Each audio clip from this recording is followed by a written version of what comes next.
everybody, to the Talking to Frosty podcast, the show where I get to hang out and talk to some of my more interesting, sometimes strange, and just sometimes downright weird friends. So sit back, turn off your brain, and turn up your radio. Thank you for tuning in, and welcome to the show.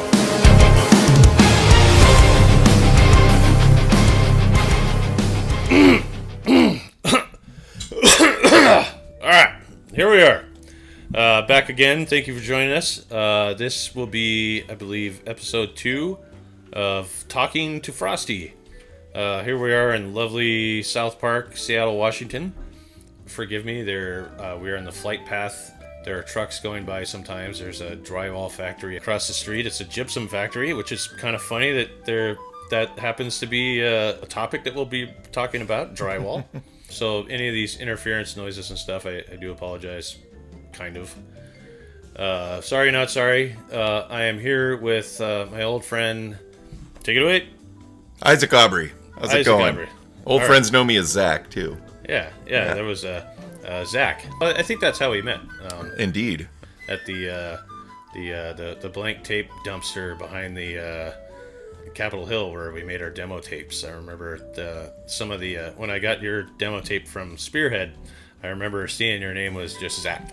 So yeah. What was that place called? It wasn't Muzak. Was it just? It was like I think it was like a place where they made tapes for like elevator music. It was, yeah. It was like Muzak tapes that were really long. They each played about 120 minutes or something crazy like that. Yeah. At a weird speed too. That you needed a special tape player to play them in. But all the little punker bands would dumpster dive tapes there and that was very, very, very DIY. I remember Jim Chamberlain, rest in peace, and I were in the back of there one night, acquiring as many of these tapes as we could, thinking that like we were being watched or something, because there was CCTV cameras that I could see. I don't know if they were filming us or whatever, and but we kind of felt like we were doing something bad. We just did as fast as we could. We loaded up his trunk with all these tapes and stuff that we ended up like doing a demo tape of our band Orange 42. I remember this guy Eugenio from 2 Minutes Hate was like the bass player, came over to the 4-track and recorded us and stuff, and we just thought it was like the biggest thing that ever happened to us. It was cool. And then Eugenio? Yeah, was it Eugenio or? I thought it was Eugenio, but I could be wrong. I don't know. Could be wrong. I might just be saying it like Hank. I met the guy like once, I think, and then and then we had a different bass player. I don't know. He was in this band called like Thousands of Dirty Squatters or something like that, or something. I remember hearing about that. Yeah, from Spain or something. Yeah, Spanish guy or something. Exactly. Yeah, nice guy. And then when you guys had your Spearhead demo with the little booklet or whatever, it was like a zine or something sort of, or maybe just a fold out thing. I remember. Like I was like, the tapes from the tape dumpster. Yeah, that was cool. That was pretty rough because some of those tapes didn't work too well. There were a couple times I put demos on them and sell them at shows, and then I'd hear later like, that tape totally doesn't work, or that tape totally sounds like shit and it flips over halfway through, or just like there's always something wrong with them. What did you guys sell them or? I'm not sure with the demos. I think we sold them. It would have been like $1 each or something just ridiculous like that. Because we did put some money into the packaging. We did make those little books and I think we just we couldn't figure out the whole booklet thing. I mean, you guys were on it. We must have like missed that class on how to make those booklets or something. But we just had tapes with like some labels on them, and I remember we played our second show with you guys at the Crossroads Community Center or something with Inhumane and 2 Minutes Hate. 2 Minutes Hate? Yeah. That was crazy. That was fucking awesome. Yeah, that was like just a cool, crazy show. It was like 94, 93. That might have been late 93. Maybe early 94, somewhere in there. Those tapes, I remember there was like, we had a shoebox of them. And our bass player, Jim, he would like walk around like after our show, after our set, and told people, buy a tape or I'll kick you in the nuts. But they're only like $1. Yeah. Imagine getting busted stealing those, like busted stealing garbage. I would want that to go on my record. Yeah, no, like so you're sitting in jail or something, next to like, gangbangers and stuff who like killed people and stuff, and they're like, what are you in for? Well, it's basically like dumpster diving, stealing garbage, stealing garbage. making their load lighter or something. But I mean, that thing was like overflowing all over. Always, yeah. Always just like, and nobody really knew what that thing was because it didn't really have any like real signage or windows or anything. It was just like this weird building with a dumpster full of tapes. Now it's like, is that Seattle art, whatever that's like that. Dick Blick. Yeah. It's like the Which art is- place. Yeah. You buy all these great. paintings and Yeah. shit there and stuff. Jimi Hendrix statue out front of it and stuff. And I think it's like Broadway and Pike Pine. and Broadway? Broadway and Pine. Pine and Broadway. Yeah. Oh, I have some questions here. I guess I could ask. So the point of this wasn't really to like interview people and stuff. It was just kind of like to just kind of have fun. And Bullshit about just stealing garbage. Yeah, stealing yeah. garbage and stuff. Were you born here? And if not, where and what year? And why? Yeah. The fuck was I born? I was born in Spokane in 1972, and then it was kind of a weird couple of years where went up to Alaska to live with family there for like a few months, and then immediately moved back down to northern Idaho and lived in Murray, Idaho, which is this weird little kind of a ghost town. It's still there. There's about 50 people who live there, kind of packed between the mountains in northern Idaho. The panhandle there, and lived there for about 5 years, and then folks split up and I moved to Cheney, Washington, which is right by college. My mom and her new boyfriend at the time were going to the college there, and then I think that's where my wife's father's from. from Cheney, I yeah. think so, yeah. And then we moved out to Seattle. First landed in Green Lake area in like late 78 or so, right in there, and then in 79 we moved to Linwood, and then that's where the shit went down. All that shit you see about the tabloids, that's where it all happened. Yeah, right. Linwood, Washington. The thrash metal capital of the world. I think Mount Lake Terrace. That's Mount Lake Terrace. There was something. Totally. There was something that I didn't actually see it, but there was like somebody told me that there was an article in one of these metal magazines, like Kerrang or whatever. I don't know who is the person who decides these kinds of things, but there was an article about Mount Lake Terrace being the thrash metal capital of the world. Totally funny. Yeah, it must have been someone who knew Forced Entry or something. 'Cause Yeah, they were. I don't know how, but I mean, there were so many bands that were like. There was like Bitter End from over in Edmonds, and like Mace from over in Bellevue, and of course like Saber from Sabers, Everett, yeah, Saber. That I just saw DJ a couple weeks ago. Yeah, and Dumped, yeah. legendary Dumped. Yeah.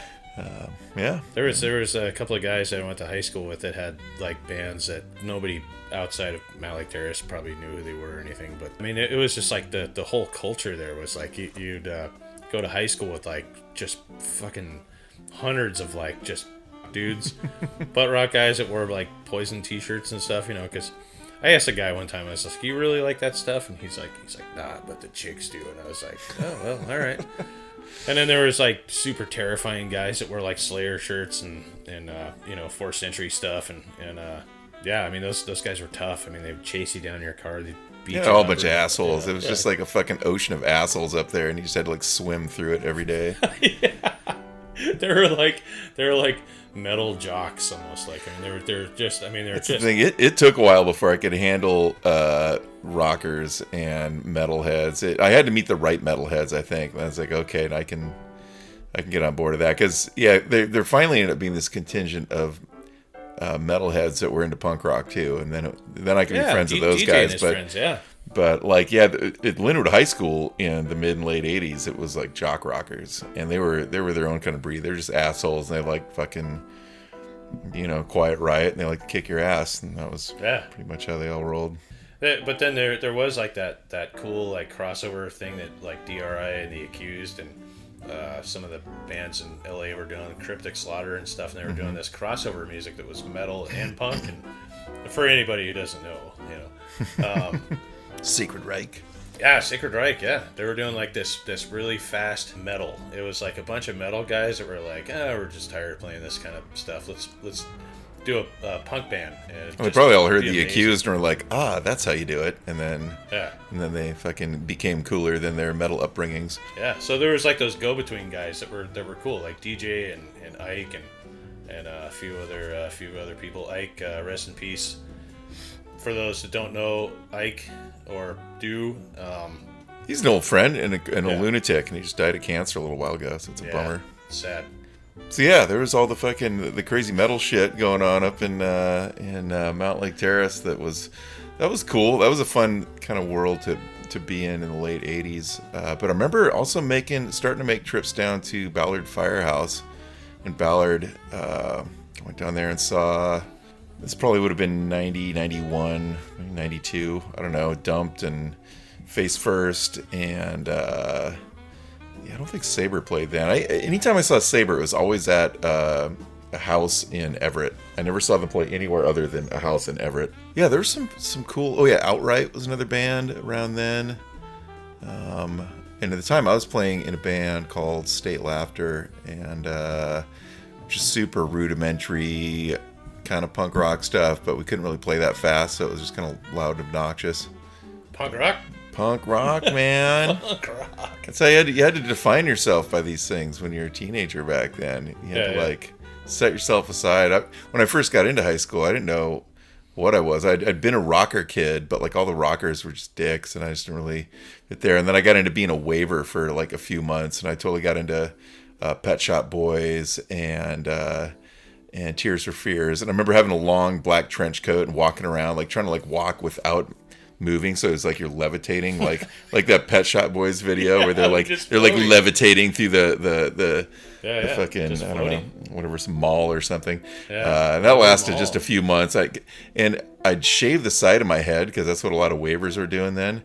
And I had a social studies class where there's like this scary punk rocker dude named Jasper Chin who sat behind me. And he had this big scar on his lip. He said he got it from biting on an electrical cord, and everybody believed him. He probably just got his ass kicked. I don't know, but he was like, you should shave it all the way up into a mohawk. And he was so fucking scared. He basically scared me into it. I'm like, okay. Once I gave into his like demands to become more punk rock looking, then he brought in a stack of records, and it was Crass, Feeling 5000, Corrosion Conformity, Animosity, Suicidal Tendencies, Voivod Roar, and Venom Possessed. Wow. And I took all that in, and the ones that I liked the most obviously were Suicidal and Crass and Corrosion Conformity. Oh yeah. And then at the same time that was going on, I met a friend, Dan. This would have been like late '86 or so. And Dan was into like Sex Pistols and Black Flag and Misfits and all that stuff. So Yeah. and Circle Jerks. And then I got my hands on a copy of Decline of Western Civilization, and that pretty much laid it out for me. Like this is how it works. And so totally got into it. And then I had to be a punk rocker. Like, clearly this is what it's all about. And it also, I was kind of a suicidal little kid, so it like it was good for just being totally nihilistic and reckless and wanting to kill myself. And then it was so awesome being that way that I stopped wanting to kill myself. Well, because at first you think you're weird to have the thoughts that you do, like, do I want to die, or what? Like, what's my place in the world? Am I ever? Do you want to die? Yeah. do you like what's the next step, or and then it's just like something comes along and it just, like DRI, I think dealing with it was kind of was like an important album for me to hear, because I mean at first, like, Crass and all that stuff was cool and sounded cool and everything, but I mean they were talking about stuff I didn't understand. It totally didn't make sense to a teenager in Linwood, Washington, that's for sure. Like the wars in the Falklands, I was like, I don't even know where that is. Like the Falklands, or how do these fuckers know so much about Margaret Thatcher? She's on the other side of the planet. Like, right. I mean that's like 80 billion years away from like anything I ever knew. And then DRI came out and they were talking about being poor and eating in soup kitchens and being homeless and and they'd rather be sleeping, wanting to die. like wanting to die pretty much, like most of the time. And then it was just like kind of like, oh well, I'm not like alone in the world anymore. It's like maybe I'm not such a weirdo. Like there's other people that feel this way and are talking about it, and and they're just getting it out of them. I didn't really know at the time that they're so important to like just who I became and whatever, and like meeting like Mark Brashini and stuff in high school and having him just kind of lay some records on me and stuff. I went over to his house one time and like showing me records and stuff, and just laying these things on me and stuff, and he was like, you can borrow these, and I'm like, whoa, that's weird. I would never have like asked to borrow anything like this. This is way too cool or something, and maybe I could just bring some tapes over. And he's like, no, you just borrow them, just throw them whenever you want or something, And so I take these records home and hide them from my dad and stuff. But before that, it was just like a skate punk, like skateboarding, and then thrasher, skate rock tapes and stuff were like my only real access to anything hardcore. And then I have a really long story about how I came to know The Accused, other than like a blank tape that somebody gave me and stuff that I didn't even know was like the first album. Ended up going to a show in Bremerton in 1987, and it turned out to be the first like kind of punk rock show I'd ever been to and stuff, and I believe you had gone to that too. And it was the Ferry Ride show. Yeah, that was my first punker show with GBH. Yeah. I mean, I've been to like friends jamming in their garage or something with like maybe two other people and stuff, and I would have never like really got into anything like that. I mean, it was just so novel back then, just like kids jamming and stuff and just sucking, and then going and seeing like GBH, and then like The Accused, just fucking amazing. Just like, whoa, this is like the real deal. These guys are, loud and fast, and little Blaine Cook who's, just like jumping over people's heads and stuff. And these guys were like on it, and I remember just standing there and just changed my life. I seriously like went to that show and then like came back like a different person or something. It was pretty wild. But yeah, it was fucking great that we were actually talking about seeing The Accused the first time last night, and it was really like the thing that stood out to me. First, I was just like, that's just like really metal. I can't really get into metal so much. But by the end of the show, I was like, holy fuck, that guy can play guitar fast. Like, Tommy Niemeyer was just like he could fucking speed pick so fast. Yeah. It was just like you could not be comprehended at all impressed by it. It was just like fucking and Blaine just flying all over the place. It was a really great show. Just flying all over the place, and Dana Collins playing drums like so fast. So it's like, I don't know, that guy's playing with like a single bass pedal that fast. I was like, how's that even possible? Some other punk albums that I'd heard where they were just kind of doing 1 2 1 2 1 2 kind of things, but he was like doing these, I don't even know what they're called, but it was like he was just playing really, really fast rock and roll drum beats or something. It just blew me away. And yeah, that was a fucking good formative show for sure. Yeah, and there were a lot of folks like friends that once I got away from Linwood High School and just the limited number of people that were there and how fucking like depressing that place was. I just dropped out at one point because I didn't feel like being threatened anymore. And then the whole world opened up there of just freaks and weirdos around town that ended up being my friend group. Mark Brashini totally being one, and a bunch of other people, Kevin Pruitt and friend Tim Ebling and Russ Dixon, and there's like so many names, Alex DeMar, and it kind of goes on, and it just expanded, and it ended up being like all the punker kids from Edmonds and punker kids from like Woodway or just all the different, Mount Lake Terrace, wherever, just the different schools around town. Finally, at some point, we all just like knew each other, which is pretty awesome. Yeah. And then it just became a different world. And then, I started going to shows. I remember practicing stage diving into my friend Dan's pool, getting ready for that GBH Accused show.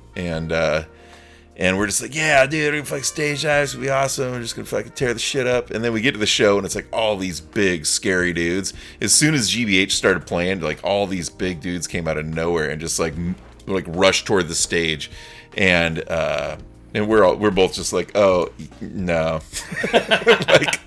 I think I went like around the pit a couple times and then got fucking slammed into the back. And I was like a scrawny little dude back then, so I was just like, okay, all these guys could just pick me up and break me in half. These guys were violent too. I mean, it was very fucking violent back then. It wasn't like it is now, where you see these guys who just go around in a circle and nobody really touches each other. It's very like, what's that word? It's drunk and bouncy. Whereas back then it was fucking destroy each other. It was just like there weren't more fights. Like it was just I mean, these guys would just go, just fucking flying into each other and stuff, and they grab you and throw you on the ground, but then they pick you right back up, like you just get hit or something, and then somebody would like just throw you on the ground, and then you're just like, just don't even know what the fuck just happened to you, and then just all of a sudden there's people picking you up. I was like, you just confusing, but I don't know. The Accused were like amazing, and I remember just like going to that show and just like, and then finding out, they're from here, Seattle and everything and stuff. And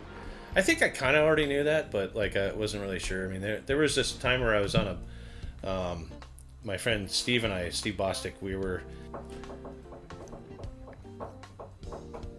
Go away, we don't want any. Come in. Hi, we're recording right now. But is it important? Okay, all right. That's cool. That was like a Sesame Street moment. That's where like, like Grover stops by to talk about Big Bird, like flipping him off or something. That was kind of awesome. Anyways, oh crap. Sorry. Oh, okay. Yeah, so years ago, when we were kids, we weren't really supposed to go downtown Seattle and stuff, but because there was, Seattle was a much different place. Actually, it's starting to kind of look like the way it used to. I know. All we need now is like a couple serial killers, and we'd be back in the 80s again. Yeah, back in the 80s. Yeah. I mean, downtown Seattle, certain streets were like, there was like Seattle has a thing where it's like good street, bad street, good street, really bad street. And Time Travelers happened to be on one of the really bad streets on 2nd and Pike, and it was about the time that they had filmed that movie, the Streetwise, which I really like. It's a great movie, yeah, awesome movie. And it's like 83 or 82, something like that. Yeah, it's sad, but it's kind of crazy. Like whenever I'm down in that area, like delivering pizzas or something, I always stop for a second, like right on 2nd and Pike, and just go, God, this is where it all went down. Like this is where it all happened, And then Time Travelers is now the State Hotel. There's pictures of Tiny and Rat and some of the other kids that were in all standing right there, yeah. And the people that work there have no idea like what the movie is, so I have to tell them like, get on YouTube and stuff, watch it. Like it all happened like right where we're standing, And, But we went into Time Travelers, and the Accused manager, I can't remember his name. I think he owned Time Travelers, and he owned something weird video. He would just play records for us and stuff, and he gave us like these kind of like coloring book pages that were like, I don't know, like stapled together and stuff, and they had like Martha Splatterhead on them and Accused lyrics and stuff, and we'd go back on the bus and stuff, and hide the stuff from our parents obviously and stuff, and just like learning about punk rock and the crossover stuff. And speaking of hiding stuff from parents, I remember I got one of the first really like gnarly tapes I got early on, before my friend Jasper gave me all those records in the 9th grade. I got a copy of SOD on tape, and I remember I had this shitty little tape deck, and I'd sit in my room at home, and I'd try to play it loud enough to where I could hear it and get into it, but not so loud that my mom would hear it all like, what the fuck? What the fuck is that noise, man? Yeah, hey, yeah. Alex, Yeah. what the fuck is that fucking noise, What man? the fuck is- What the fuck? Turn that fucking noise. What the Hey, fuck Alex. is that fucking noise? Yeah. Oh, God, I listened to that over and over. Oh man, it was hilarious. Yeah. Yeah. I actually was my last birthday. I went record shopping with a bunch of my friends, and my friend Shivia that I've known since high school showed up, and she bought me a copy of the new re-released, remastered SOD Speak English or Die on like some kind of garbage vinyl or something. I'll show you later. Okay. And then she bought one for herself, and I don't know. It's weird because it's one of those records just like would not fly these days, I don't think. But it's like, it's kind of like, it to me it reminds me of just kind of how innocently people were like just kind of offensive. The goal back then was just to be offensive. It wasn't absolutely. like take some extreme political social stance. It was like, how can I piss everybody off? Sure. And that record is just absolutely the like I don't know, it's that in a nutshell. I think at the time, like, it really wasn't that offensive because people didn't get super offended by everything back then, like they do now. I mean, yeah, like you said, I mean, that kind of thing. If somebody was to record that and release it now, they'd be like, people would call them racist or well, yeah, and don't get me wrong, I listen to it and like I'm just like, oh, that's rough. yeah, I mean, in today's world, yeah. Yeah, I mean, well, because I feel apply, like yeah. when you're some pasty little white dude growing up in Linwood, like you kind of don't have a real sense for what's really fucked up in our society, other than dude, that guy fucking threw a Slurpee at me. These are the only things you're really concerned about. Whereas like once you get older and you realize like the greater political social environment around the country, then you can look back on shit like that and be like, okay, that's just some like ignorant like bro music that I don't know. But at the same time, like when you grow up on certain kinds of music and you hear shit like that, and it's like it really means something to you when you're a kid, it's always going to fucking mean something to you, and you're always going to accept it to some degree. Yeah. Though I will admit, when we had our little Ike tribute night the other night, I put on a Mentors record. Oh, cool. And right away I was just like, I don't know if I can handle this. All right. Yeah. I don't think I can make it through a Mentors song at this point. It's a little much. It's a bit much. Yeah. I feel like that listening to Gigi Allen too. I get like half a record and then I need to like take a shower and and like I don't know, listen to a Cyndi Lauper record or something. I need to just like clean off. Go to like, church or do something. a deep clean. Pray about it. Yeah. Ask for forgiveness. Yeah, just like every once in a while, you just gotta throw that thing on. I mean, I can't listen to it all the time, but every once in a while, you just gotta pull it out and just. Is my inner 14-year-old still in there somewhere? Yeah. Oh, he's in there.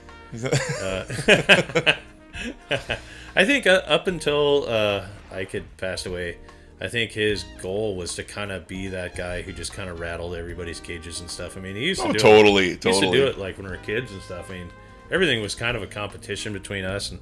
I mean, I didn't even realize I was in a competition with him half the time, but like he kind of made it where he would kind of antagonize you a little bit and stuff, and kind of rib you, and then just kind of step back and see how you reacted or something.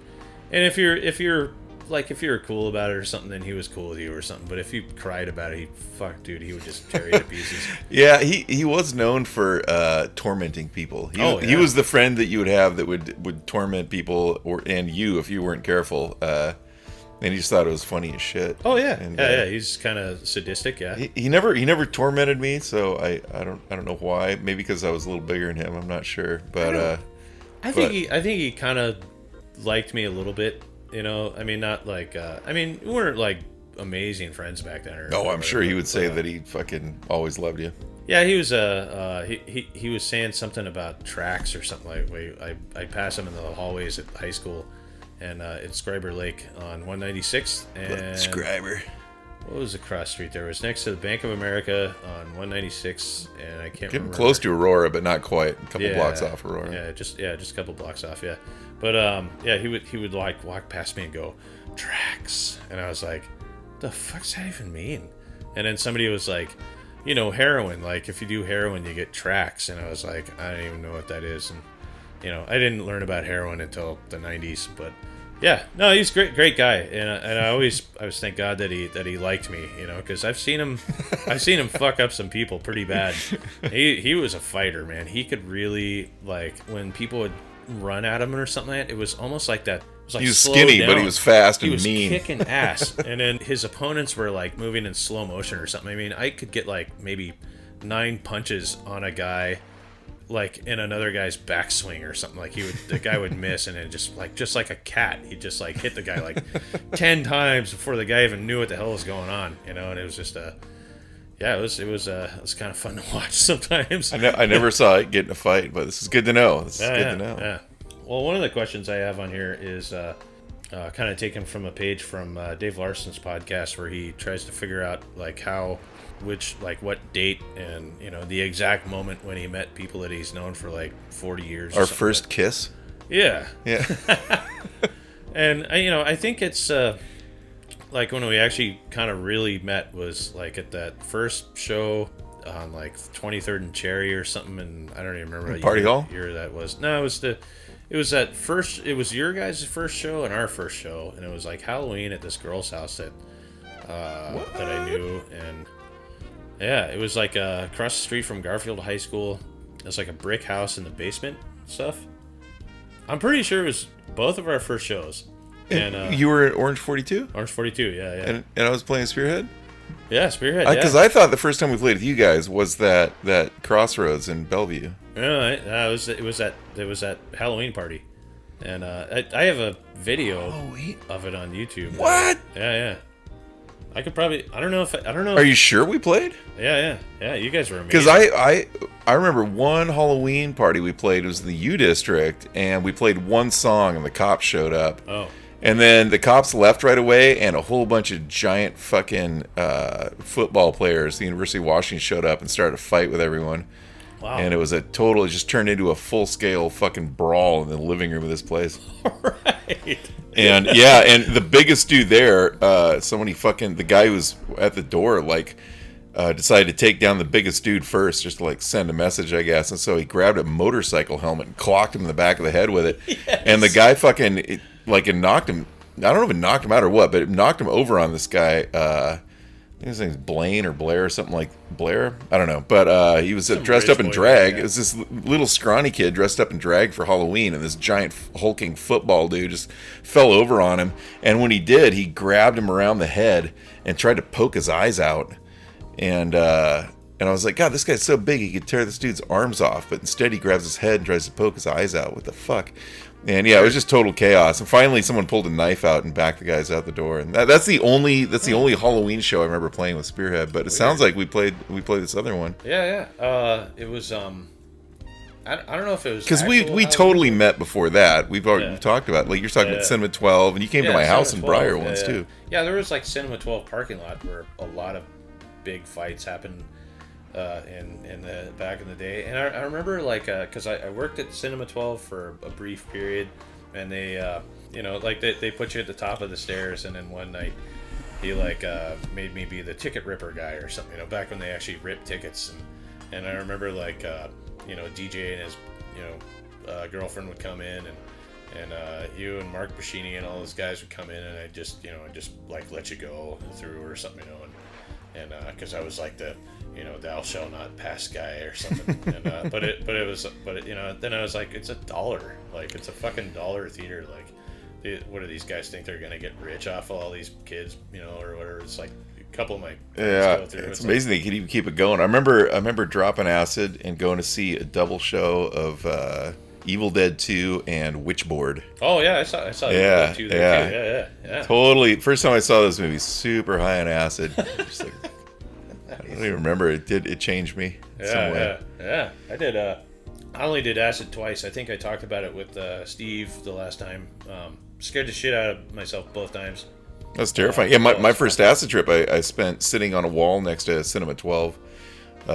And some dude, it was me and my friend Dan, his first time either of us dropped, and this random dude showed up, and he looked just like Jesus. Whoa. And he was carrying a Bible. Maybe it was. And he sat down and he asked us if we had accepted Jesus into our hearts. And I was like, oh yeah. And, I was just laughing and agreeing to anything. And then Dan was like, no. And the guy's like, well, let me talk to you about my friend. And then it just went downhill from there. Oh, jeez. It was crazy. Yeah, but Cinema 12 was very much a center area for so many wild happenings. You guys might have been coming up from the mall or something back when you could smoke at in the food court and everything and have coffee, I guess, or whatever. I mean, I think we skateboarder guys, we're just kind of all over the place and stuff, and we'd end up at the mall sometimes. And Adam Fortney and Jason Fortney and Jason Davis and everything. We fucking neo-Nazis and shit. Yeah, they all turned into neo-Nazis. Well, not Jason Davis, but or Mo. If anybody knows Mo, totally not a neo-Nazi. Actually, totally not. Yeah, it only frame everyone as that. Actually a really nice guy, but also kind of an asshole. Yeah, I love that you used to be able to sit where you eat food and smoke cigarettes, because nothing sets off your orange Julius like a Marlboro blown right in your face. Yeah, but we'd see you guys there. But then there was always these big not like flower beds, but big parking spot kind of things with I don't even think there was trees in them, but they were just there, and we try to ollie over them and do all these tricks and everything, and I'd end up either working or fighting somebody in the parking lot there at Cinema 12, and I think that's where we might have seen each other, but I don't know if we actually met. but there was like John Shepard and Mark and Yeah, it would have been 88, 87, 88, 89. I was around Cinema 12 a lot, and I was... The first Danzig record had just come out. Oh, God, what a bummer that was. Yeah. Yeah. No, I got into it after a while. That first Danzig record, I had just gotten my Sam Hain tattoo, and I was just like the coolest shit around. And then, bam, that fucking Danzig record came out. Used the same skull. Yeah. And it was just like... I thought this guy hated cock rock bands. There's even like old Live Misfits recordings where he's just like, if you don't like this, you should go see some cock rock band. Oh, yeah. And then I'm like, this is a cock rock band. What? Yeah. Glenn? And then he was always on like Headbangers Ball. Oh, Jesus. With Ricky Rackman and, just talking shit most of the time or something. But, yeah. But he became what he hated the most. Yeah, totally. After a while, like that first record is pretty fucking good. And I like the fourth one too. The fourth Danzig record's pretty good. Yeah. I like the first one and the fourth one, and then I can't do. Yeah, I remember playing the second Danzig record for the first time, and that fucking Wolf song came on where it's like, I am the wolf. Yeah. And I was like, nope. And I just fucking lifted the needle, and we were done right there. No more Danzig. Yeah. I'm not into the wolf. That might have been like the first time we'd ever seen each other, and then I moved away, and then moved back to my mom's house about that time, and then finished high school on Mercer Island of all places. Really weird. She was the president of this school called Child for developmentally disabled kids, I think. So all of us. Yeah, pretty much. Guys like you and me, yeah. No, they were a little bit more serious than that. Yeah. But I don't even know what the correct word is now. But so I ended up going to Mercer Island High School, my last year of high school, and that was really interesting. Culture shock, big time. I mean, I went from like being the guy who got his ass kicked every day to being like the toughest guy in my whole school. And then, so that was, going from like fighting just like every other day to like not fighting or like almost fighting. But then years had gone by, and I was over at Mark Pacini's house because I saw him. And then he's like, yeah, I just live like right over there. I was like, dude, we've lived next to each other for like a year. And I had no idea the other one lived like a block away or something. So I went over to his house, and Sarah was over there, and they were showing me like some patches that they had made or something. And then we were talking about I was talking about my new band that I was doing, and he's like, so you guys got a show? And I was like, well, yeah, we got this Halloween show. And he's like, oh, you should get my friend Zach's band to play. And I think that's where that kind of started or something. And that's cool. Yeah. And then so we played that show, and then I think we played that other one at Crossroads Community Center. I think our guy that was helping us with our band equipment had this big like old orange truck or something. This guy named Rocky, and he was like coming to help us get our stuff and through the back door and stuff, and then his tires slid on this wet grass. I remember it well, and Lee Pollard was standing right there and barely dodged out of the way, almost got crushed to death as whoever was driving the truck then literally broke a brick wall. Yeah, and then like knocked broke that track because it had one of those doors, like those old fire doors that went up, but you had to like push this. It was either push a button or like pull this chain, and then the door would go up slowly or something. But broke the track, so they couldn't either open or close the door, I think. And then so then they were just. I think we went back to like see if we could play another show there, and they're just like, no. Oh yeah. There's no way after that show there was going to be another one. That was probably the last one. But I'd been to other shows there like before we played because I think I saw like I Forget there. It was like this guy Adam Green had this band, and they were kind of like Primus and stuff. And I was just like, got it. That was like my big goal for my life at that time. That was like the biggest goal I had was to play at that place. And and so like we got the chance to do it, and we ended up fucking it all up. And somebody sent me a picture of us on stage at that show not that long ago, and I'd never seen it before. I've like seen fucking 20 some odd years later, like 27 years later, someone sends me a picture of that. Like, what the fuck? On Facebook, there was like a girl I know who was in this other band who played there in another like metal band, and I just saw like the picture of her on stage, in front of that door, and I was like, oh man, that's so cool. And I think I went back there like years later. I think I was over visiting my grandmother or something, and I just went by that place and I stopped and I went in, and it was just totally different there. And I don't even know if that little back court even existed, or if they just got rid of that door or something. That it's weird because it's, even though it's Bellevue, and Bellevue's like, pretty nice place and stuff, Crossroads is kind of sketchy, or it's always been kind of like, not like, really bad. It's not like, Central District back then, or Rainier Valley or anything, but I mean, it was, they had like little gangs here and there and stuff, and they break windows and steal stuff or whatever stuff. I just thought of Bellevue and Redmond and that over there is just like, they were just kind of innocent. They didn't realize what they're getting themselves into, inviting punk rocker bands to come over and play in their like Sean Jones and Inhumane getting up there. And Crossroads learned the lesson that night, for sure. Yeah, there's the Redmond Y, and then there's Ground Zero. That was a cool place. Yeah. Oh, yeah, Ground Zero is great. I had a picture of John Pettibone painted on the ceiling. Exactly. Yeah, wearing like an undertow shirt. Not an undertow shirt. Maybe it was like just had some X's on it. I remember one time coming up to your house, and I ended up staying there for like a couple days, and we just, I brought like we went to Fred Meyer or something. I was looking through some of your records. Meyer! Yeah, I went to Fred Meyer on 196 and bought like some blank tapes and recorded a bunch of your records. Did you know some kid who lived in our, because we had another basement room that we always rented out, and there was some like mom and her kid who lived there, and I think you knew the kid. Was that you? I don't know. I remember, yeah, there were a couple people that come over, like, he would be like, oh, this guy who lives in the house is some punk rocker guy, and so he'd bring friends over that would be into it, and I'd record tapes for just random people sometimes and never see him again. I was wondering if maybe that's where I met you, or if,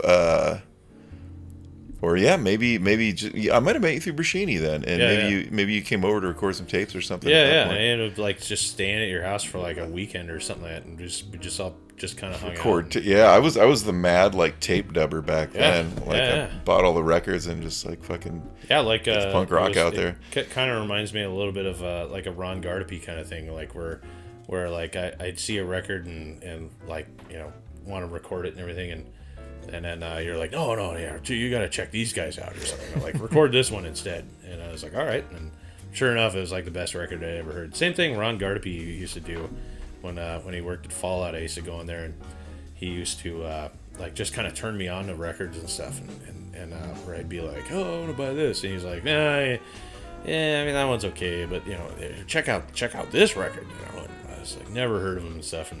And sometimes a lot of the records that I bought that actually turned out to be really cool had really good, like, I based records off of like album art or something, like Crash had like cool looking like weird things on it, and Subhumans had that guy with the screaming, with the Molotov cocktail and everything, and then eventually Capitalist Casualties came along, and they had this 7-inch called Raised Ignorant, which is still one of my favorite albums ever, and it was just like this cool logo, and the picture on it was cool, and big fat guy standing in front of an American flag or something in a trailer park or whatever it is. It's just turned out to be one of the greatest records ever. That was something that I thought was cool about you, that you and Ron Gardepy kind of shared, is kind of like not preventing people from like listening to certain things, but like like just turning people on to like really good stuff, like Rorschach. I think you turned me on to Rorschach, and then that Remain Sedate record was okay. Protestant, Protestant those two, was fucking badass. Right around the same, right around the time I got those. And I remember like taking this tape and like listening to it and trying to like mimic some of Andrew's drums on there, and then who you eventually became really good friends with later on, just kind of blew my mind when I came over one day and you guys were playing video games together. I'm like, you guys know each other? This is like one of the best Andrew's awesome. Ever. He's still one of the greatest people I've ever known. Greatest bands ever. Yeah. And dude, he's only gotten better too. Oh my god! Anyone out there would check that Space Bag? Check out fucking Space Bag. That'll peel the fucking retinas out of your eyes at high speed. Yeah. Put them back in there and peel them out again.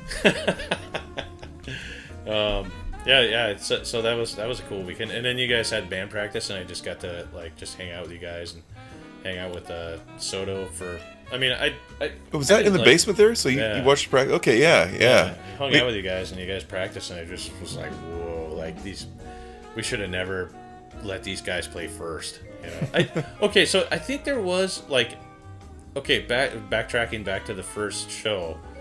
I think you guys played first because you had to go to another show, and that might have been the U District show because you might have double dipped that night or something. We might have. Yeah, I think we so had done maybe that that's before. what that Yeah. was, because like you guys came in and set up your stuff, and I was just like, "Whoa, wait a second! I think we're opening," and you guys were like, "Well, we gotta do this or something." Yeah, man. There's Like, it was nothing better than moving all your heavy gear 5 times in a single Yeah. day and playing 2 sets of music. Yeah, What a great time. yeah, that might have been it. But yeah, I remember sitting in your basement watching you guys practice, just totally blown away. Eric Kinder was just.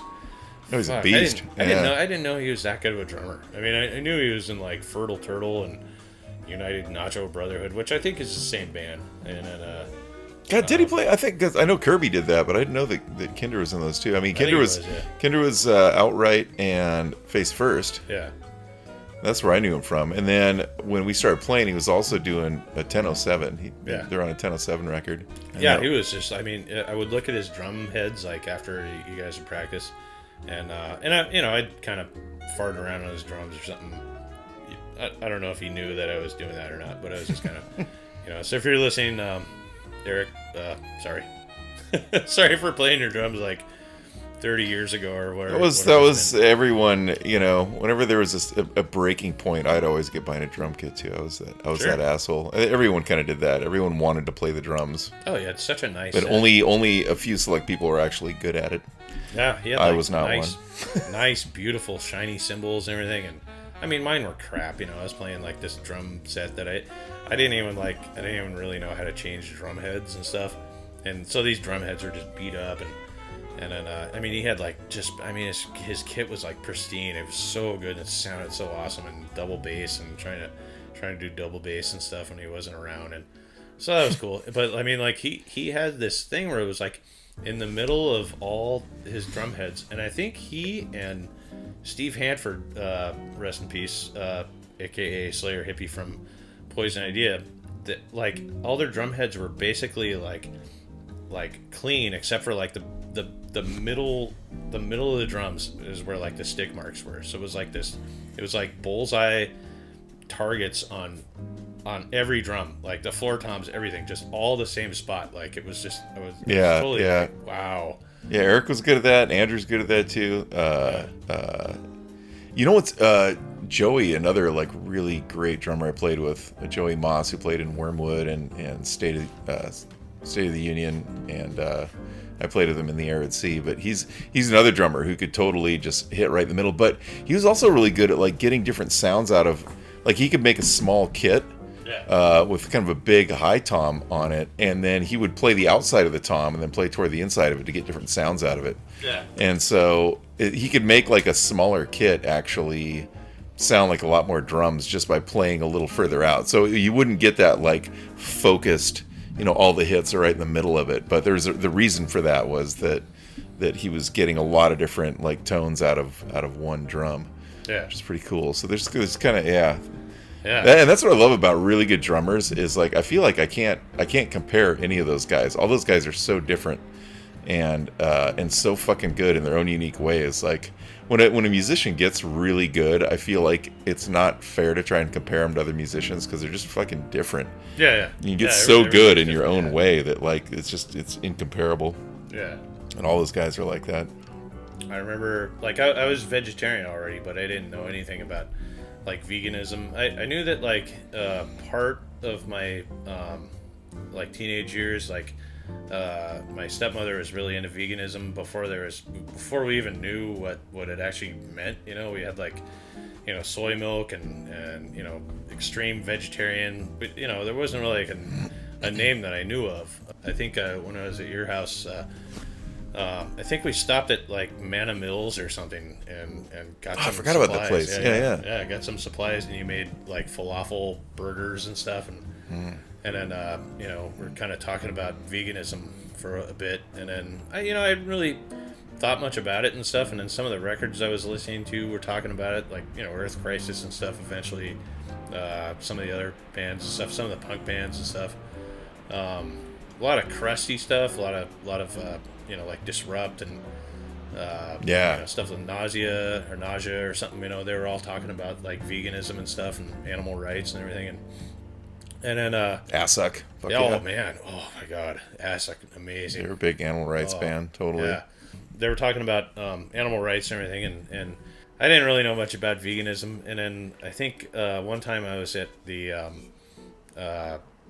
one of the shows, hardcore shows and stuff. Some of the guys like Charles Fox and those guys would show up with like all these cool pamphlets and everything and stuff, and really ugly stuff. Like you just didn't want to look at it, because it was you just felt like, it was kind of like those like I'm contributing to this, so like I don't want to know how ugly I really am, kind of thing or something. So you just didn't look at it. And then one day I just couldn't take my eyes off this one video that he had, and it was really harsh, and I just felt so terrible. And I remember like I went to band practice at night, and I had kind of announced that I was gonna try being vegan, and they all got super excited and stuff. And like Moses was telling me all this cool stuff, and Kirby was really excited about it and everything.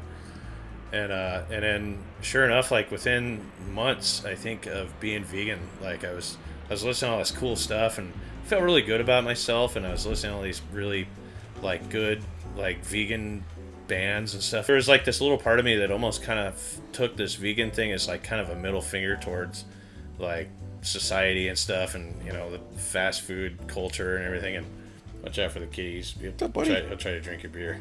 It was a pretty good fuck you to just the way society operates, for sure. Absolutely. Yeah, and then it got me thinking that like, there's all these people that are, trying to be outside of society and punk rock and whatever and stuff that aren't vegan, and it kind of made me just think like, these people that are like straight edge and vegan and stuff, these guys are the real rebels. It's like, I mean, they're saying no to like, being out an alcoholic or drinking Budweiser and smoking Marlboros and whatever, and then but they're also like, they're saying fuck you to McDonald's and Burger King or Murder King. And I think I got a lot of that from you. I think in the very beginning you kind of started me off on that trek. So I was pretty extreme back then. It started with Conflict. I was really into Conflict and Governable Force. There's a couple tracks on there that are just so fucking intense. And just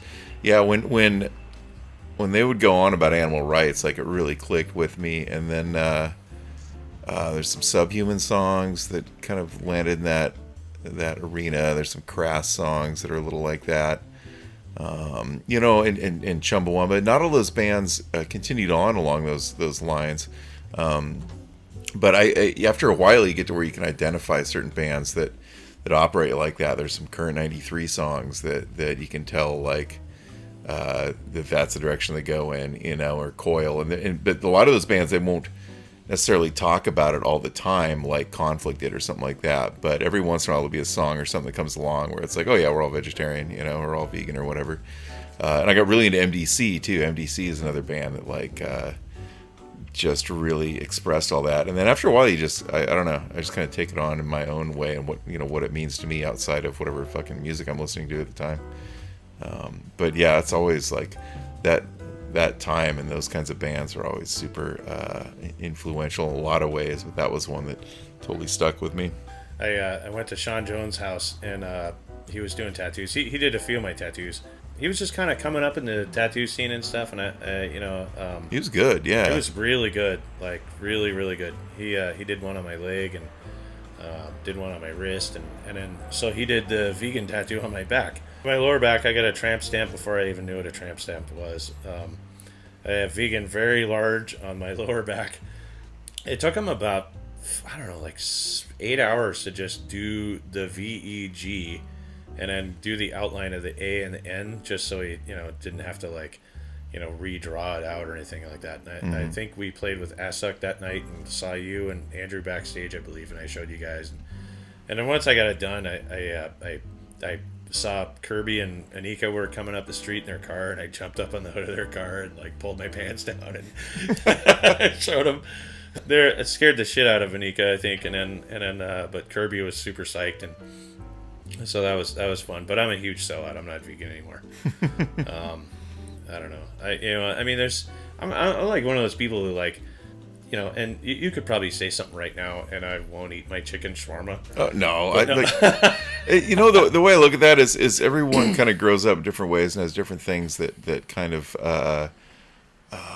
that are just kind of part of their life and their upbringing. And your cat is down with some beer, isn't he? Hey, could I get you closer back? I could tell he was stalking it. He's like, I'm sitting on your lap and pretending to be your friend, but really I just want your beer. Wow, yeah, we got a beer drinking cat here. He is. He's What's up, buddy? What's funny is like he'll if you have like a bottle, he'll just lick the top of it, and then. But I think I poured out a cap full of beer for him one time. And it was on? He didn't really like it. I mean, he licked it, but he did that thing where cats do, where they kind of like they look like they're gonna puke or something. But being vegan, yeah. Yeah, I don't know. Everyone's got a different take on what, how that feels to them. And after a while, I just respect whatever anyone wants to, however they need to live their life or how they feel about things. Yeah.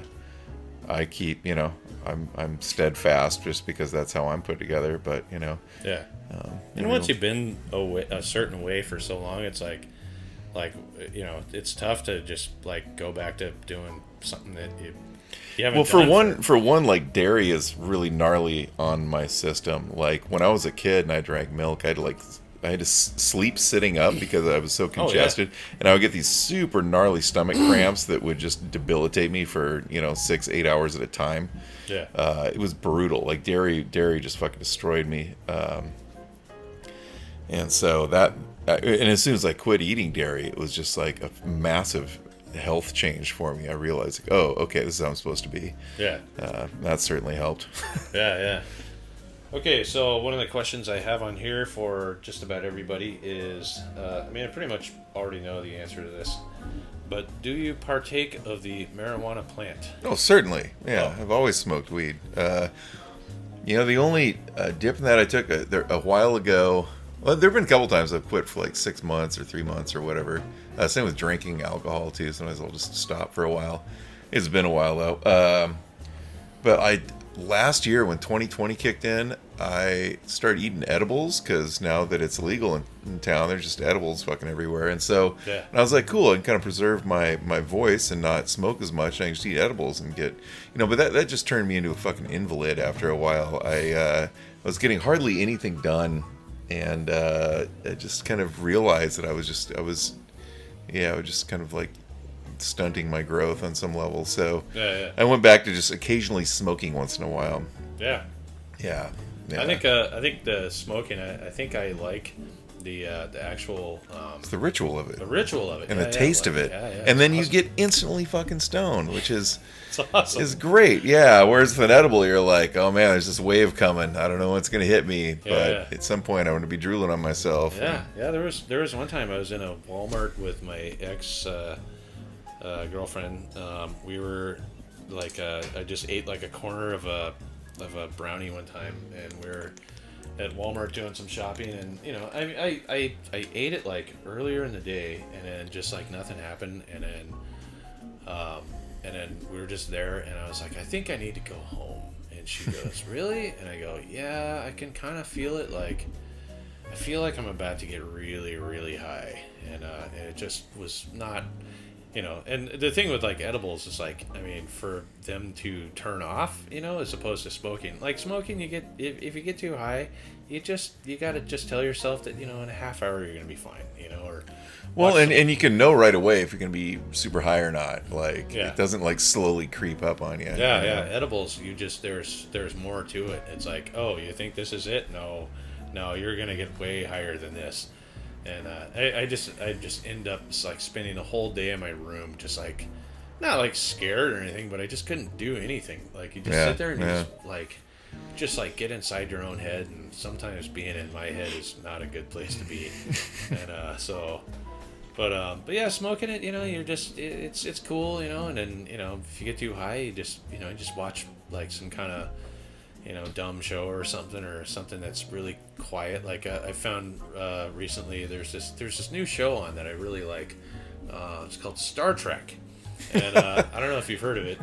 Gene Roddenberry director. If you're talking the old school, yeah, that's always it's the perfect. Show Yeah. ever. Oh yeah. Yeah. It's very unthreatening. There's not much to it, and there's all these really calming like noises in the. Oh yeah, the ship, the bridge ambient sounds are great. You know, like the little doors opening, closing. I found on YouTube. There's those ambient like things like rain sounds or something. Oh yeah, there's literally like someone's recorded like 10 hours or something. 10 hours of the deck. Yeah, like being on the captain's log you're on little something. stoner adventures. It's great. Oh yeah. Everything on there is really mid-century modern and stuff, and really agrees with like being super high and stuff. Because I'm pretty sure the people that made that show were probably super high when they made it, but it was the '60s. But there's like Mr. Spock, whoever came up with that, and the Vulcans and all that stuff. I mean, like you gotta be fucking high to like think of stuff like that. Like, so, but yeah, that's a good one. But, you remind me of one time I used to meet up with friends and then go down to buy records in the U District and on Capitol Hill all the time in the late '80s. And one time I met up with a friend John early in the morning, and over at his place he's like, "Oh, you want a cookie?" Yeah, sure. I ate a cookie and whatever, and didn't suspect anything. And we got down to Roxy Music on the Ave. Oh yeah. And I was picking through records, and all of a sudden, like, I was looking around, and I started to feel really fucking weird. And I looked across the record store, and John was, like, way down, picking through some other records, and he was just looking straight back at me. Was it John Shepard? Yeah. Yeah. And I was like, you motherfucker. And he put a hit of acid in this cookie. Oh. And it kicked in when we got there. It took us an hour to get to the Ave. Like weed or something. No. And I mean, we've been doing a lot of acid, so I could handle it. But I was just like, dude, you dosed me with a hit of acid. Now we're out in public. Really? Yeah. I don't know. Yeah, I wouldn't like that. I mean, being on weed, it's like, I mean, it'd still be kind of lame to be like, against your will. Kind just of suddenly discover that, this is really uncomfortable.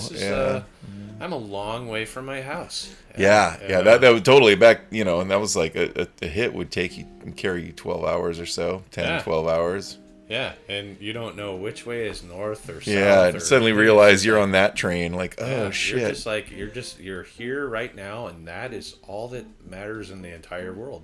I honestly have no further recollection of that day. Yeah.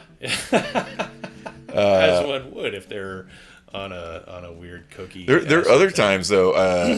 I went and met my friend Rob Miser. Rob might listen to this at some point if he's bored. I don't know, but we've been in contact the last couple years, and I've got a video of me and Rob and a couple like random dudes all dropping acid and taking a CT bus down to the Ave to look through records, just wander around. I mean, really, it was just like I had this video camera and we just walked around super fucking high, like taking video of whoever walked by, whoever wanted to flip us off. That was a good time, though. Yeah, and that's the kind of shit I can't imagine doing when now I'm just about 50 years old. Like, can you imagine like dropping acid, just wandering around in public? Like, hell no.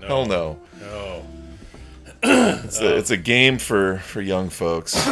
I was pretty high the other night. What I think is cool about Star Trek is that a lot of those guys were what they call theater actors, where it's a much different scenario than like TV and movie actors. Like TV and movie Shatner actors. is an old school fucking Shakespearean actor for sure. Yeah. And it shows. It's awesome. Yeah, it definitely shows in those shows because like in casual movies and stuff they mic everybody and there's a microphone over the thing, but like I think in Star Trek they probably put one microphone over the set and then it was just like a lot of shouting, a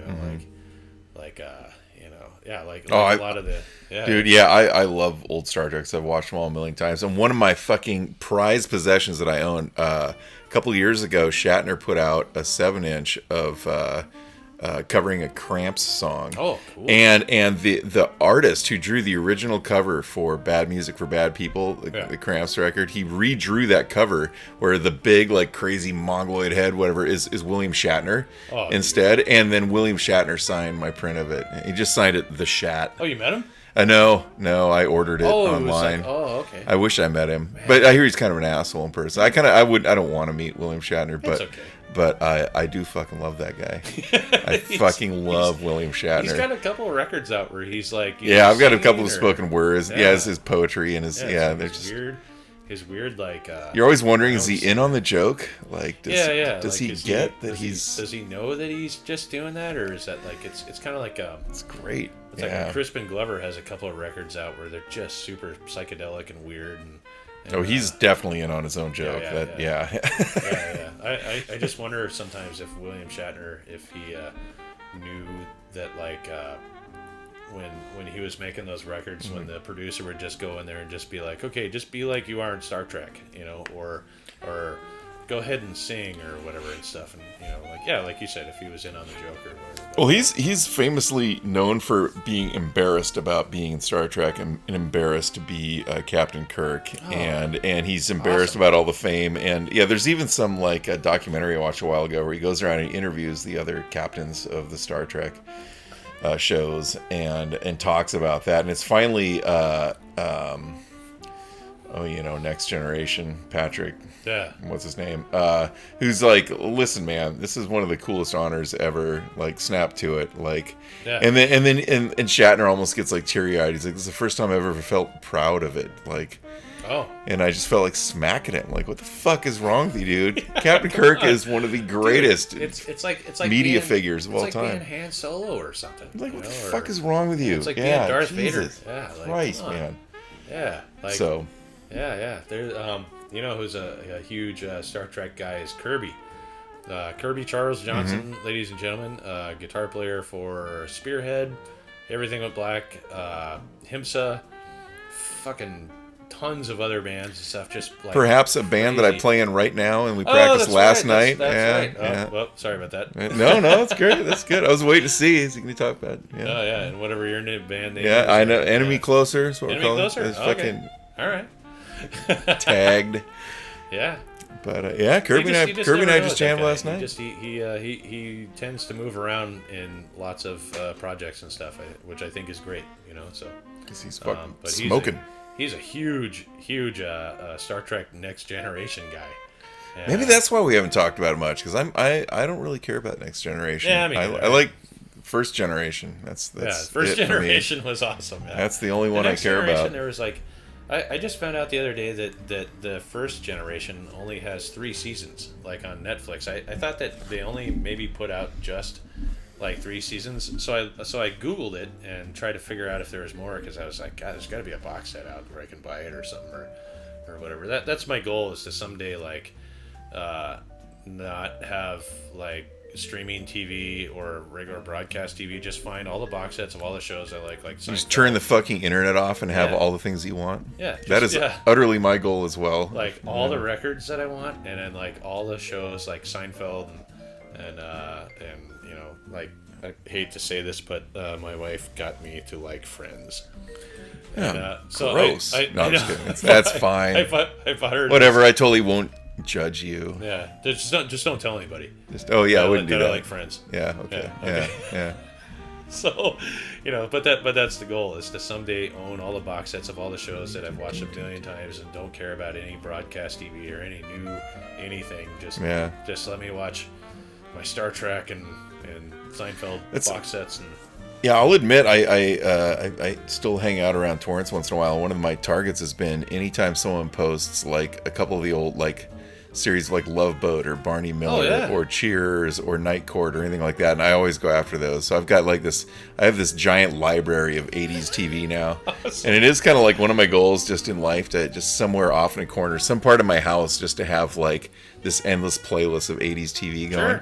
Like, so as I'm working on something and I need just that like moment where I can just go like think about something completely different, I'll go sit down and there's an episode of MASH on or something. I can just like MASH is like Battlestar Galactica. Fuck, I mean they did like something like 10 seasons or something, like 30 episodes each or something. Some of it's a little exhausting. Yeah, I someone posted all the original Fantasy Island shows a while ago. Geez. Yeah, and I downloaded 2 seasons of that, and I'm like, I'm just gonna let that. That's all I need. I'm good with. I thought I saw like a picture once in one of those weird magazine, or not magazines. It was like a book that was put out by some punk rock guy.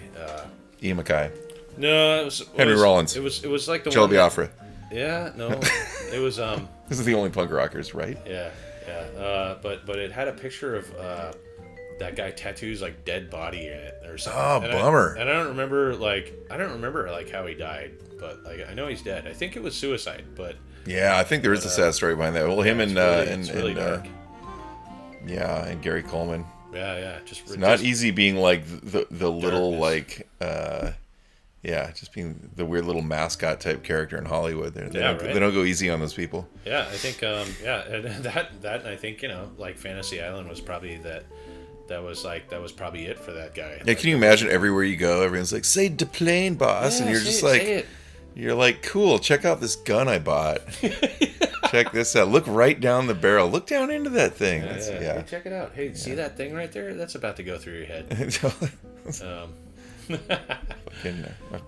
feel for those guys. That's always been a good go-to stoner thing when you get too high. Another one is one of my favorite go-to movies that I actually ordered that I hated as a kid but found a great appreciation through my father is The Black Stallion. Oh yeah, very cinematic. That's a cinematic fucking very good movie masterpiece. To watch when you're just too high, because it's it's very beautiful and it's calming and it's not real intense or anything. There's people I know that get stoned and watch horror movies. I'm just like, how the fuck do you do that? Like, isn't that weird? Like horror movies are great when you're a teenager, but when you get older, it's just when Walking Dead came along and everyone's getting into Walking Dead. Sarah and I watched like a season of that. And I was like, I don't think I can take much more of that. It's just like fucking intense gore. It doesn't compel me. I thought it was kind of cool until they got into that school, and then once they got trapped in that school for like a whole like season, I think there was like a writer's strike or something. I mean, it was just like there's been shows where we'll leave them in the school. We'll sort this out. Just leave them in the school until we hire some more people to write them out of the school or something. There was like there was a couple shows like that. Like Heroes was another one where there was a writer's strike. There was like some really good seasons, and then there was just some really like lull ones where it was kind of they just kind of didn't really know what to do until the writers came back or something and wrote them out of the school. They wrote them a big surplus of guns that they didn't know were like in a classroom or something like that or whatever. I don't know. I just kind of gave up on that show, but I mean, zombies are, I don't know. They're kind of fun, but I always revert back to or look back toward my friend Gavin one day. This is literally like 1988, 89, like Day of the Dead or something like that just came out. And he's like, you know what? I'm fucking sick of zombies. I'm fucking sick of zombies. I can't take another goddamn zombie movie. Like, I mean, get an original idea. And this is like late 80s. And then it's been a fucking zombie fest ever since. I even worked on the Plants vs. Zombies game. And the whole time I just kept thinking about that. Yeah. Like, Gavin would hate this. Gavin would just think this is the dumbest fucking thing ever, and he's not wrong. It's a fun game. It was great and all, but like, really, zombies? Really? Do we really need to keep doing this fucking zombie thing? And then along came Walking Dead. I'm like, it was zombies. Yeah, more zombies. God, who would have thought of that? They in that show, I guess they didn't call them zombies. They were walkers because they'd never seen anything like this, or nobody had ever seen a movie or talked about what was happening just then or something, or whatever. Like it never came up in conversation in their entire lives as cops or whatever that there was anything called a zombie until they saw like these walker things or something. I don't know. Yeah, they're fucking zombies. We all know it. It's just zombies. Like, come on. Come on. You want to see zombies, go down to Pioneer Square. There's fucking zombies everywhere down there. Real life ones actually. And you get the odors, the sensual smells of zombie too. There's that weird like makes yeasty it 3D smell. Yeah, it's like this yeasty, gross, like kind of like rotten milk smell. You can tell a zombie by that smell. Boner. You were talking about Streetwise a while ago, and a lot of times I look back like this is just a city thing. Like, cities are just always kind of like Streetwise. There's literally like fucking child prostitutes in that movie, and everyone's getting high on drugs. People are getting killed or dying of overdose here or there, and I'm like, that's just a thing in cities, And then different politicians use that as leverage for this or that platform or idea or whatever. But Sure. I don't think any of them can make it go away. Yeah. There's always going to be these fuckers. God, not that long ago, I practiced in the Addison. You ever been to the Addison building on Jackson and 4th or 5th, or what the fuck that is? That was one of the first times I ever got stuck in an elevator delivering a pizza. I was like, it's like one of my greatest fears. Oh, God. Being stuck in an elevator between floors. It was terrifying. Yeah, that building is it's funny, you go to their website and it's like, it's really nice, like fucking modern artistic fucking expression of a building in Pioneer Square, and it's just like the most gnarly full of zombies shit show. Yeah. It is totally full of zombies. People who would shit in the stairwells. The band practice spaces are in the basement underneath the whole building, so you have to like go down 2 or 3 floors to get down to them, and all the way down just be piles of needles and shit. And one time someone had pissed on the top stair, and the whole way down, like every time you come around to that one, it'd be dribbling down. You have to like dodge between the dribbles of piss as you're coming down. And there's a guy that instead of having a band room down there had a tattoo parlor, and so he'd always be in there tattooing people. We'd be playing music a couple doors down, and then he stabbed or shot someone and disappeared. And so someone had been murdered down there, and that kind of cast it was already pretty grim and always just smelled like dried shit down there. Yeah.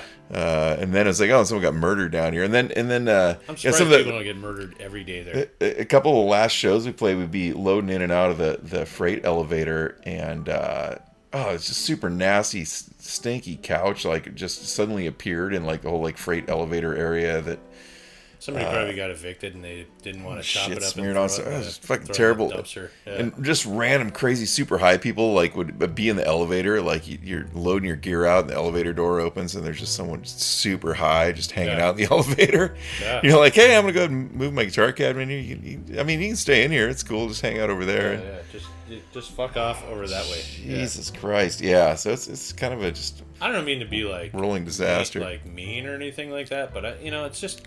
It is exhausting. You see that stuff is just like in your face all the time, every time you go down there, and it's just depressing and exhausting. It just gets on your nerves, and it just you're trying to just like do your thing and whatever, and these people are just like in your face like all the time, like and it's I try to like I feel bad for them, but it's just I like this one time I was delivering a pizza in the Addison, and the guy just would not come down. And usually like you can't go into that place because I don't know, they have like a rule against like visitors or something. They got to sign at the front or whatever stuff. And I'm just delivering a pizza. I'm in this elevator. I'm coming back down, and then this guy gets in the elevator with like one of those little cart things. It's not a wheelchair. It's like you see him at the grocery stores where it's like a scooter. They sit in it, and they can just go like 4 miles an hour or something like that. Where this guy gets into the elevator with this heavy thing, and then the elevator starts to short out, and then the digital readout for the floors just starts spazzing out. And I remember just sitting there thinking to myself, just trying to be as calm as he could. And then this guy starts hitting these buttons, just hitting a whole bunch of buttons, and he goes, this happens all the time. And then it stopped, and the door opened. As he was hitting these buttons, I started to have a panic attack. I'm like, okay, this guy stinks. He smells really, really bad. And he's kind of psychotic. And I'm just trying to like do my job, get back to my store as fast as I can. I'm about to get stuck in an elevator with this guy. And you didn't need that blowjob. You didn't need that. No, I know, right? He's like, come on, man, stop. Yeah. So the door opens, and I put my foot on the seat of his little thing, little thing, and on his little scooter. Oh. And I jumped over him, and I got out of there. And he's like, "Hey, man, like that was really rude." I was like, "Fuck you." That's claustrophobic as fuck. My God, yeah, super claustrophobic. Yeah, and then I get to like these. I find these stairs, and I just go down all these stairs, like probably like 10 floors or something. I get outside, and it was like, as soon as I pushed the door open, it was like the outside air was like when you come up for air if you're like underwater or something. And it was just like, oh my God! And I get back to the store, and I was like, dude, I almost got trapped in an elevator. It's like one of my biggest fears. Like. That's and it was gonna happen with like some smelly psychotic guy. It was terrifying, but I hear you know, like so many times over the years, for a long time, for 7 years I traveled between Columbia City and Belltown on the number 7 bus. And it's a lot of crazy shit there. And there was one night where I just fucking had it. Bunch of just gnarly shit going on. And suddenly there's a friend of mine sitting on the bus that I recognized. This is my friend Jerry. He used to work at the Mercury. And I was like, just randomly complaining. I'd had a few beers. And like somewhere in the middle of it. He was. I was. Oh, okay. And Jerry's a sheep.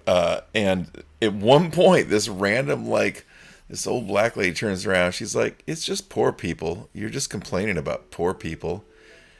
And I suddenly felt like I was an inch tall. I was just like, oh, yeah. I was like, yeah, I Those am. humbling- I am those complaining humbling about poor experiences, people, and they're struggling. They're having a tough time, and god damn it. At the same time, as you're out there in the world, you see some folks just making like straight up shitty bad decisions and treating other people like shit because they don't care because they're having such a hard time. And right. so there's like this kind of like a victim mentality. Yeah. There's kind of there's this blurry area between like I'm complaining about poor people and I'm complaining about some asshole who's fucking like leaning in on my space and being a fucking jerk to me and making my fucking day like super difficult. I'm not trying to make his day difficult or her day difficult. Like, sure. Why are you fucking with me? And so it's there's some give and take with all that. But yeah, it can be tough when you like take a bus across like inner city every day and you see all kinds of crazy shit go down. Some of it's really sad, some of it pisses you off, some of it's just funny as hell. Like it's just this big mix of all of that. Like at some point you gotta let some steam off. Yeah, I feel bad for all the bus drivers out there. I got a couple of friends that are bus drivers. Trevor, if you're listening, they're all badasses. Oh yeah, mad dude. respect for bus drivers. Oh yeah, dude, that is a job that I would never want. I mean, I have friends that work for City of Seattle, and they work for my friend Paul's Paul Faldeuse. I think I'll probably have him on the show someday. I hope I'm saying his last name right. Good old skinhead Paul. He is a diesel mechanic and always trying to get me a job at the metro thing and stuff, the metro buses. And one of the things like that I've seen a lot of on the City of Seattle thing is bus drivers, and I'm just no fucking way. I mean, there's just like I don't think I have the temperament for it, honestly. That's the thing, is you'd have to have a pretty cool head and be able to take things in stride and be amused by stuff that might otherwise upset other kinds of people. Yeah. Yeah. I would probably cool. I'd probably have a gun. And that would be a bad idea. I would probably shoot everybody. No, I mean, they're just like those times where like they'll have like somebody on there that's like either drunk or whatever, and they just pee themselves or something. Then this bus will stop and they'll say you got to get off, and then it turns into like this, like almost a fight or something, and then it gets really like scary, and it's just really like intense and stuff, and I don't think I have the temperament to deal with stuff like that. I have a uncle who was the chief of police in Eugene once, and there was like a point when I was a kid, I didn't really have any direction in my life or whatever and stuff, and I was talking to him about being a cop, and I instantly like thought about it and was like, nah, I don't want to be a cop. I just fucking everybody talk about stress. Everybody fucking hates you. Yeah. I remember he gave me a scenario once, and he said, like, if you were the first on the scene and you walked into a house and there was like dead wife, dead kids, a guy sitting on a couch with a gun or whatever, out of bullets or something, what would you do? And I was like, use the restroom. Yeah. If you like, I have to pee real quick. Hang on. Hold your thought. Hold that. Hang on a second here. Hang on. Gotta take a leak. I was just like, oh yeah, I'd kill that motherfucker. And he says, you wouldn't be a good cop. Same with like a bus driver.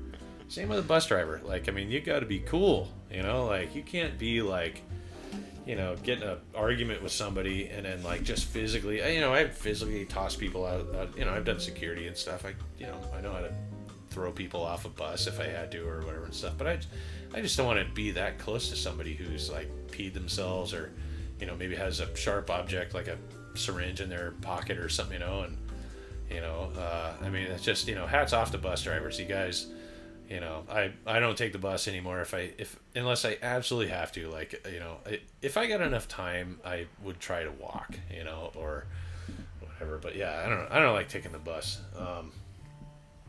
Yeah. It's rough. Yeah, the bus has got me sick almost as many times Oh yeah, people coughing as without living with their a school mouths teacher and, does. Yeah, yeah, it's yeah, pretty. It's a yeah. sneezing and yeah. I'm pretty excited about alternative ways of getting to work at this point Yeah. that do not involve a bus.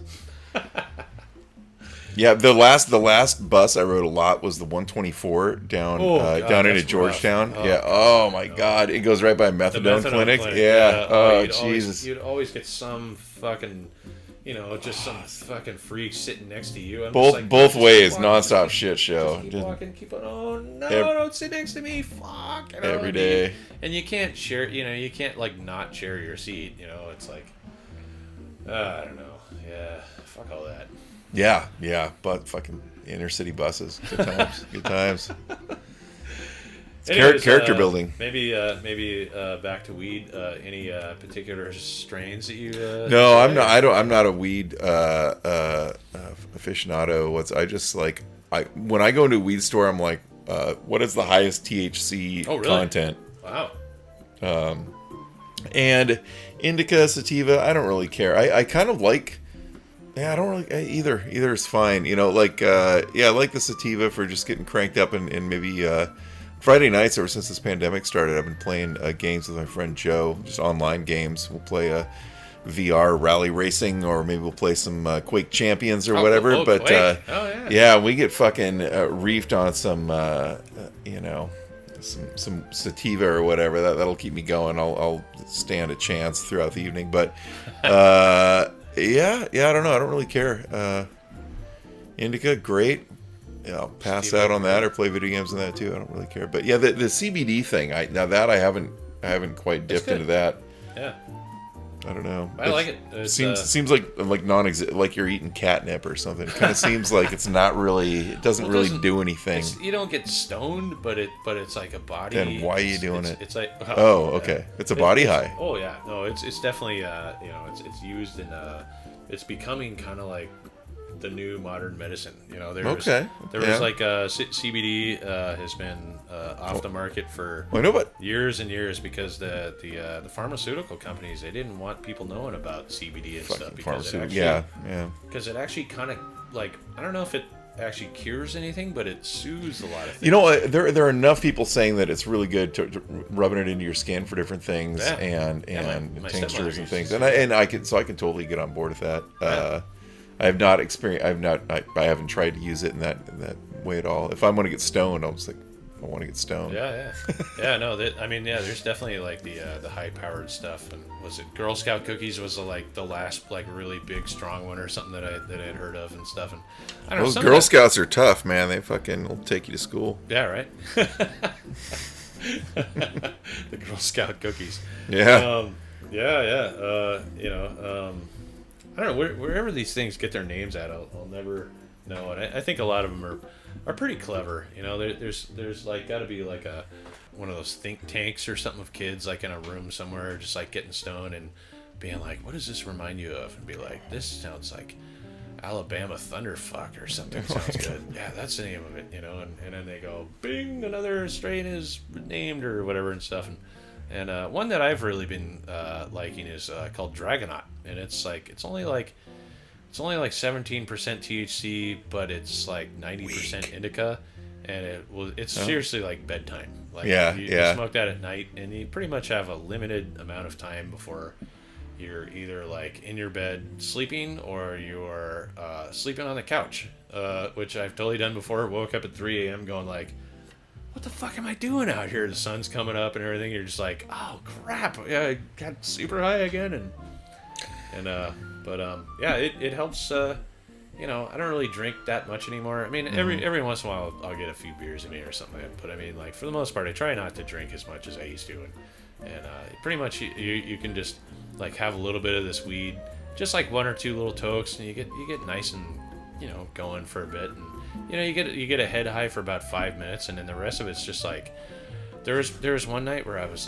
high on this Dragonaut stuff, which I can't find anymore for some reason. I don't know if they're gonna redo some more of it or what. Strains just come and go so much. Yeah. Yeah, I can't follow it either. You feel like you shouldn't get attached to one because Yeah. it's not going to be around after a If while. if I see it again, if I see a pound of it, I'm buying it because I got it. I mean, it's like my favorite. I think it's just there was one night where it was such a good body high that I could feel like everything that I broke in my body like for a minute, but then it felt like it was scrubbing it away. It was like somebody was massage.